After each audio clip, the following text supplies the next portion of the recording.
Hello, this is my presentation on an overview of the Hawaiian language for Linguistics 105 by Lydia Schultz.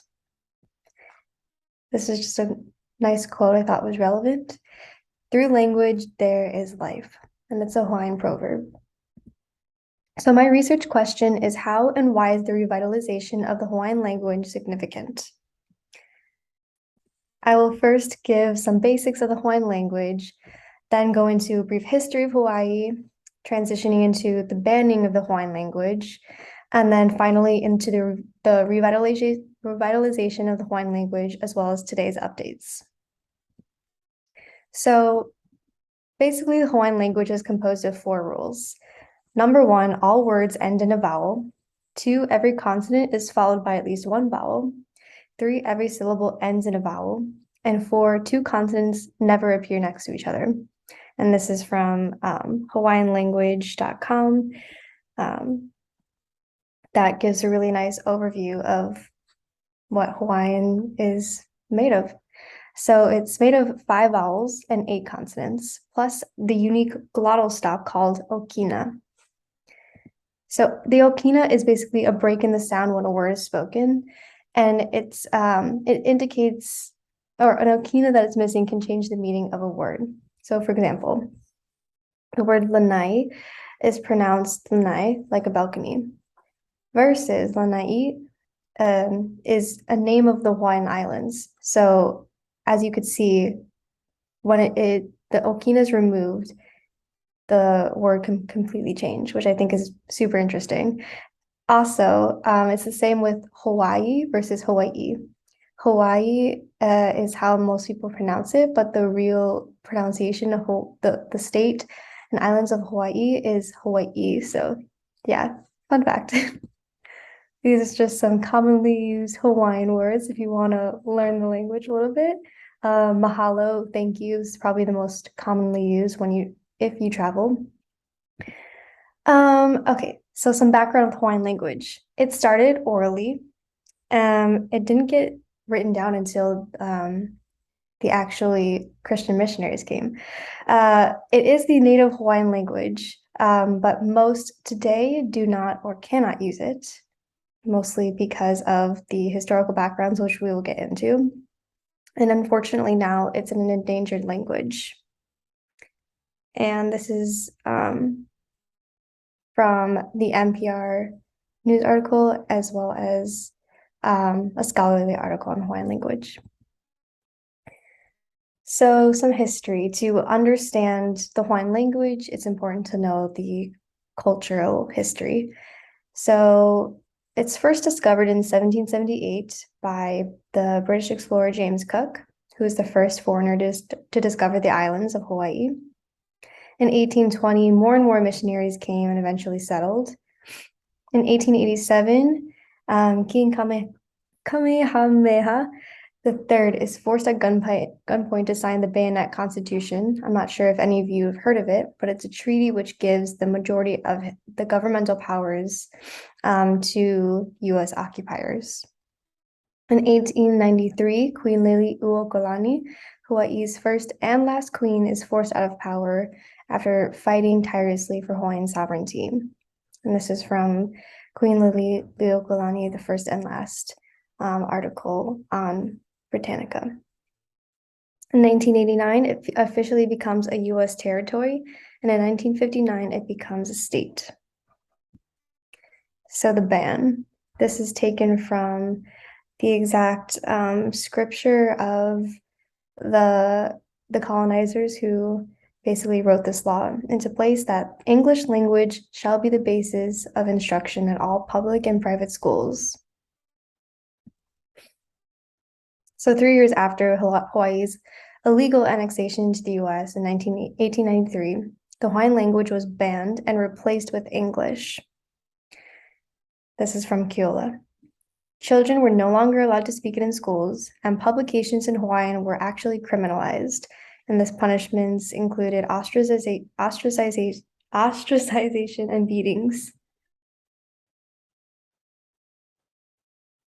The revitalization. So the Hawaii's Renaissance movement began in the 1960s and 70s. Larry Kimura is considered to be by many the godfather of the Hawaiian language revitalization. So him and other activists created Hawaiian immersion schools in the mid-1980s. And today there are 21 immersion schools throughout Hawaii. So other important changes to improve the accessibility of the Hawaiian language, is changes to the Hawaii state constitution.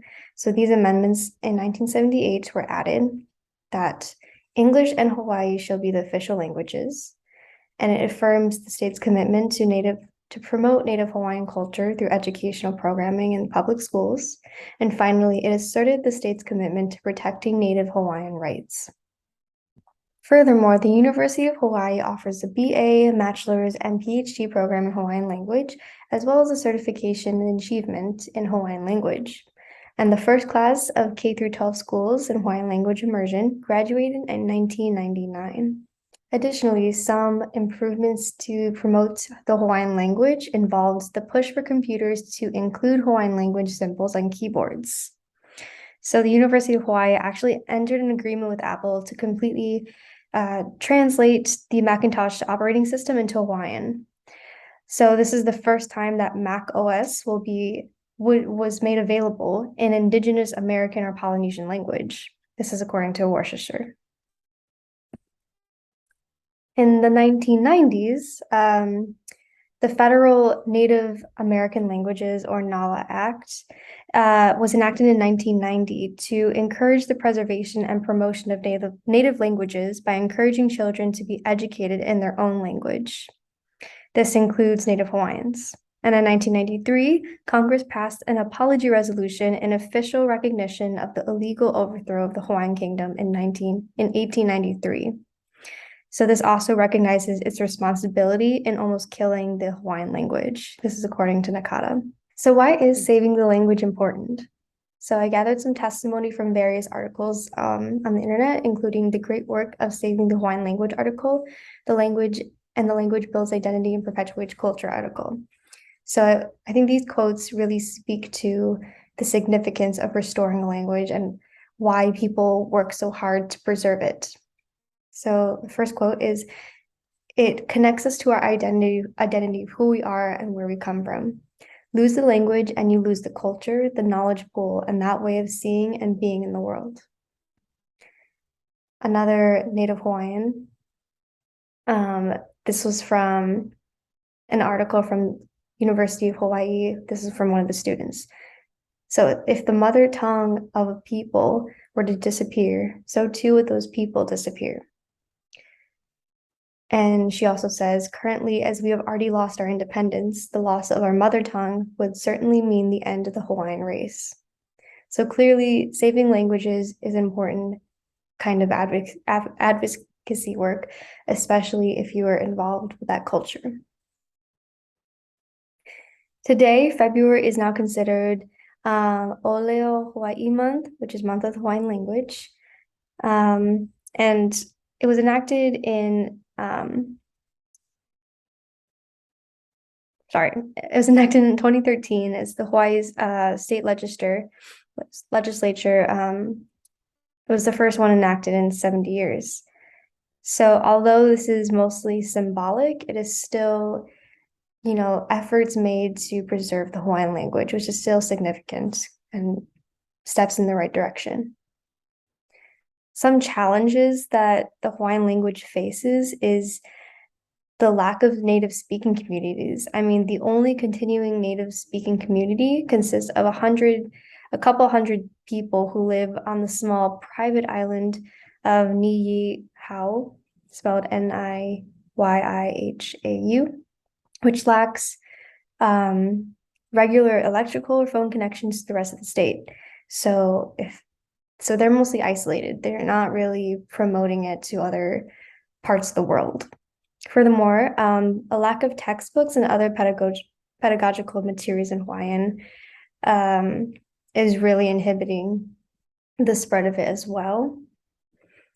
And finally, there's a lack of governmental support, and it's really difficult to collect accurate data. Most of the the data that has come from Hawaiian language is based off self-responses. So that's not always the most accurate. And without governmental support to fund these projects, it is rather very difficult to completely bring back the Hawaiian language. But some things that you can do to promote Hawaii, promote the Hawaiian language is really to understand to the best of your ability the basics of Hawaiian history and colonization. I think when you're traveling anywhere, it's important to familiarize yourself with the background of the place because I think it gives you a deeper appreciation and awareness of where you are and how you're interacting with the people that actually live there. I think it's also really great to learn a few words before going to Hawaii. By no means should you be able to speak it. Like no one's going to be speaking to you in Hawaiian when you go, but I think it's another sign of respect, which goes to my third point, which is respect the culture. This includes at the bottom, really, this is the best definition, malama, to care for and protect, which is in all sense, caring and protecting for the environment, for the people, for the culture, the history, everything. And this extends to, any place that you travel to, but I think especially for Hawaii because of its delicate history and just the the amazing beauty of the land. So I hope that if you do go to Hawaii, you keep these things in mind and that you learned a few things about the Hawaiian language. Thank you for listening. That is the end. And here are my sources if any of you guys are curious.